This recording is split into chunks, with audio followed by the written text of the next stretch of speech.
Good morning, family. Today we are on the road. I'm with Mr. Mashavane here.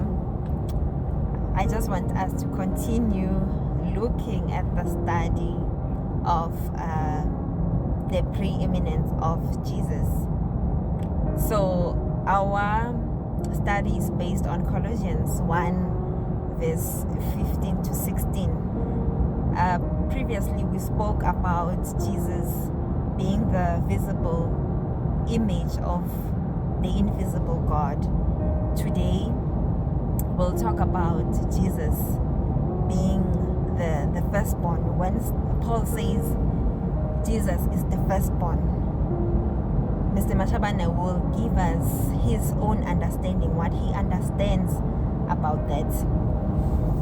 Alright, yeah, thanks. So I think firstly let us acknowledge that Christ cannot be boxed into the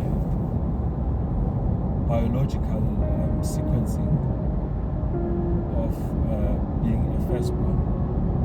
Because if you read John 1 verse 1, it says, in the beginning was the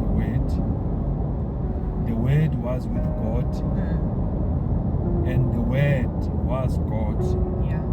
Nothing was created that was created except through him.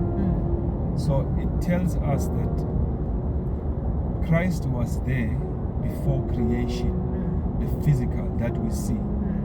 Therefore he cannot be boxed into that space. That's point number one. Then number two, when the Bible speaks of Jesus being the firstborn, we also need to look at it from the perspective of position. So you find an example of David, out of 8 sons, being son number 8 in the biological order of birth. But when God purposes his life, his position changes. He becomes and he assumes a superior position than his brothers. He had an elder brother, but he assumes a superior position than the firstborn position of his elder brother. So that's point number 2, meaning the firstborn discussion that the Bible speaks about, that it's looking at the position and the function and the supremacy of Christ. Yeah. Okay. Thank you. So, family,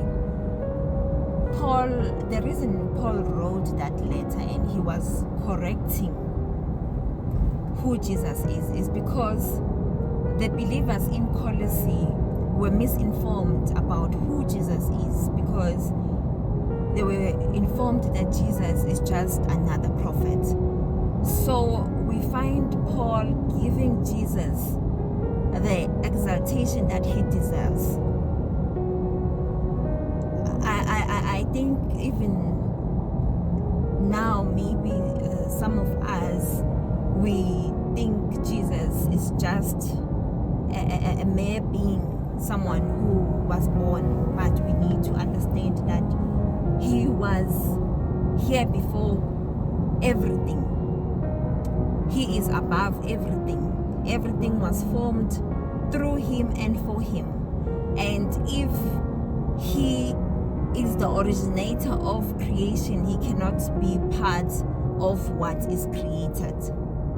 Let's give Jesus the exaltation that he deserves, because he is sovereign. Family, be blessed and happy Sabbath to you. Amen.